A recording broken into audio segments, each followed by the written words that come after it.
ఎప్పుడన్నా chicken mutton కాకుండా ఇంకేదన్నా నీసు కూర తినాలనిపించిందే అనుకో, చాలా మంది చేపల దిక్కే చూస్తుంటారు. ఎందుకంటే ధర తక్కువ, రుచి ఎక్కువ, మీదంగా పెయ్యికి కూడా చాలా మంచిది. అందుకే 200-300కు కిలో దొరికే చేపలను జట్నవై తెస్తుంటారు. అయితే మన కాడ ఈ ధరనే కానీ ఆ ఏపీలో దొరికే ఈ వెరైటీ రకం చేపల రేటు ఇంటే మాత్రం చిత్రపోవుడు ఖాయం. ఇక చూడరు కదేందో.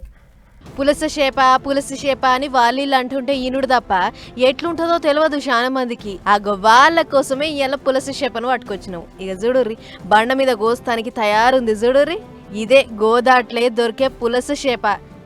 గిన్నెలేమి ఇచ్చంత్రం ఉంది, అన్ని చేపల లెక్కనే ఇది కూడా, కాకపోతే జర్రంతా మెరిసిపోతుంది అని తీసి పాడేయకుర్రి. దీన్ని కొనటానికి జనాలు ఎగబడతారు, వేలం పాటేసి దక్కించుకుంటారు. జూలై ఇంకా అక్టోబర్ నెలల నడుమ సముద్రంకెంచి గోదాట్లకు వచ్చే తల్లి పులసలు గుడ్లు పెట్టి తిరిగి వెళ్ళిపోతాయట. అట్లా పోత వాళ్లకు జిక్కే చేపలే గీ పులసలు. ఇవి తింటే పెయికి చాలా ఆరోగ్యం అనే ముచ్చట జనాలకు ఎప్పటి నుంచో ఉంది. అందుకే వాళ్లకు పడుడే ఆల్చం జాలరన్నలు ఒడ్డుకు తెచ్చి అమ్ముతుంటారు.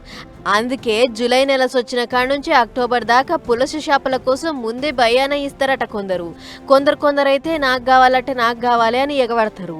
అట్లా 2 కిలోల చేప 20,000 మీదనే అమ్ముడుపోయిన సందర్భాలు బొచ్చెడున్నాయి. అయితే ఈ నడుమ నదిల నీళ్లు ఖరాబ్ అవ్వడు, వలల షికారి ఎక్కువ అవ్వుడుతోని మునుపటన్ని పులసలు దొరుకుతలేవట.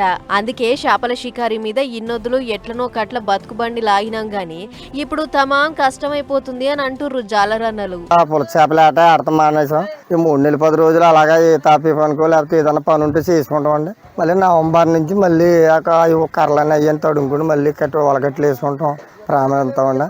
అంతవరకు మా జీవనోపాధం కానీ ఏమైనా పట్టించుకుని ఆ ఫ్యాక్టరీలు అవి ఉన్నాయంటే ఇది వరకు ఏదో 1000-1500 పడియండి. ఆ ఫ్యాక్టరీ నీళ్ళు అవి వదలటంలో అవి కూడా తగ్గిపోయినాయండి. ఇది వరకు లేవు, 400-500 వస్తున్నాయి. ఇది వరకు అయితే 1000-1500 వస్తే జీవన ప్రాధాన్యం బాగా సాగిది. అది ముచ్చట. పడితే పండగ, లేకుంటే ఎండులనే అన్నట్లు ఈ చేపలు ఎక్కువ దందాలు చేసుకునేటోళ్ళు ఇంకా లీడర్లు ముందే బుకింగ్ చేసుకుంటారట. వాళ్ళకు జిక్కుడే ఆల్చం కొంచెమై వాళ్ళకు వచ్చిన పెద్ద లీడర్లకు ఇచ్చి ఖుషి చేస్తారట. దాంతోని పెద్ద లీడర్ల కాడ వాళ్ళ పాతారాను పెంచుకునేందుకు ఈ పులస చేపను వాడుకుంటారు. అందుకేనేమో గింత పిరమేనే అని అంటుర్రు అక్కడి జనాలు. ఏదేమైనా పుస్తలమ్మైనా పులస చేప తినాలి అనే సామెత ఇదికే పుట్టింది కావచ్చు అని అంటుర్రు అందరూ.